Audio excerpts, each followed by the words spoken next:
Sehingga kalau ada pendapat dari satu kelompok Syiah yang dinisbahkan kepada kelompok lain, maka di sini bisa timbul kesalahpahaman. Satu contoh, ada Syiah Ismailiyah yang ada sekarang, ada Syiah Zaidiyah yang ada sekarang, banyak di Yaman, ada Syiah Ja'fariyah yang ada sekarang. Ada perbedaan-perbedaan antar mereka sekarang itu. Dulu ada Syiah Al-Khattabiyah,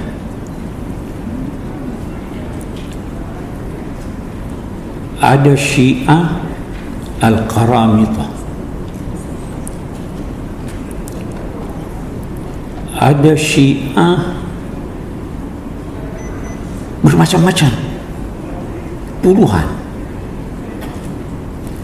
Kalau Anda mengambil pendapat Syiah, katakanlah Al-Qaramitah atau Al-Khattabiyah, lalu Anda nisbahkan kepada Al-Ja'fariyah, terjadi kesalahpahaman dan Anda menzalimi salah satu dari kelompok itu. Kita tidak bisa memungkiri bahwa ada Syiah yang sesat, tidak bisa dimungkiri. Bahkan ada kelompok Syiah yang menyesatkan kelompok Syiah yang lain. Salah satu keluhan adalah Anda mengambil pendapat satu kelompok, kemudian menyangka bahwa itu adalah kelompok yang lain, lalu atas dasarnya Anda menyesatkan kelompok yang lain. Ini karena tidak faham. Saya lihat di sisi sunnah pun begitu.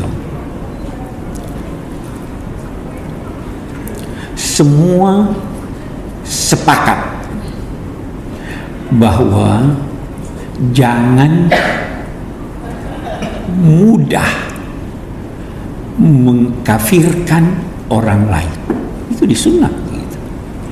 Imam Ghazali berkata, kalau seandainya Anda mendengar kalimat yang diucapkan oleh seseorang, 99% diantaranya menunjukkan bahwa yang bersangkutan kafir, masih ada 1% yang memungkinkan dia dinilai beriman, maka jangan kafirkan dia.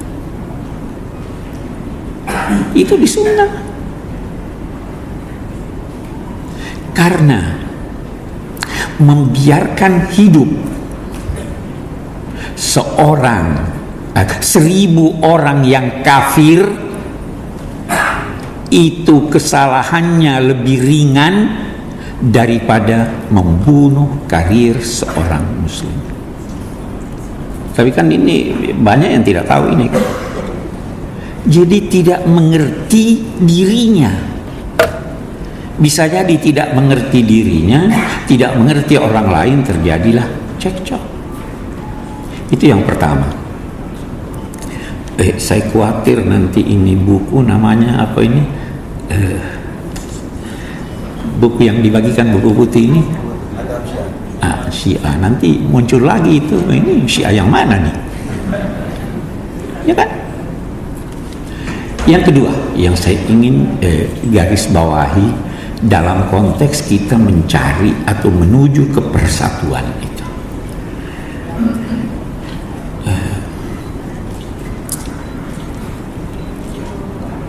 ada perkembangan pemikiran.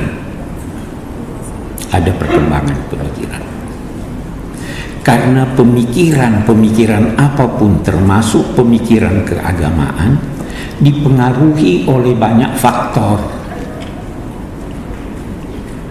Bisa perkembangan ilmu, bisa kemaslahatan, bisa kecenderungan seseorang, bermacam-macam faktor. Sehingga semua mazhab apapun, mazhab pemikiran apapun, pasti telah terjadi perubahan-perubahan sedikit atau banyak menyangkut pendapat-pendapatnya. Pasti itu. Pendapat Darwin sudah diubah oleh pendapat Darwinisme yang baru. Berkembang. Pendapat Syafi'i, jangankan dengan orang lain, dengan dirinya yang ada ketika dia di Irak sudah berbeda dengan ketika dia di Mesir. Ada perkembangan. Salaf begitu juga.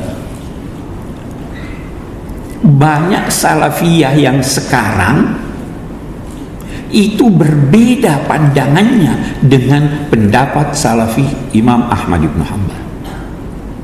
Ada perkembangan. Kemaslahatan umat Islam mengantar sebagian tokoh-tokohnya untuk melakukan pendekatan-pendekatan berdasar pemikiran dan pertimbangan-pertimbangan baru. Kalau tidak, itu adalah orang-orang yang terlambat lahir. Saya ada menulis itu, Sunnah dan Syiah bergandengan tangan, dibantah oleh satu pesantren. Saya lihat-lihat, kalau saya bantah, saya terlambat lahir. Karena mereka masih merujuk kepada pendapat-pendapat lama yang boleh jadi tidak bersumber dari apa yang diuraikan sekarang ini. Tapi coba merujuk. Saya pernah bertanya kepada ulama-ulama Syiah kontemporer, adakah perkembangan itu? Jelas ada.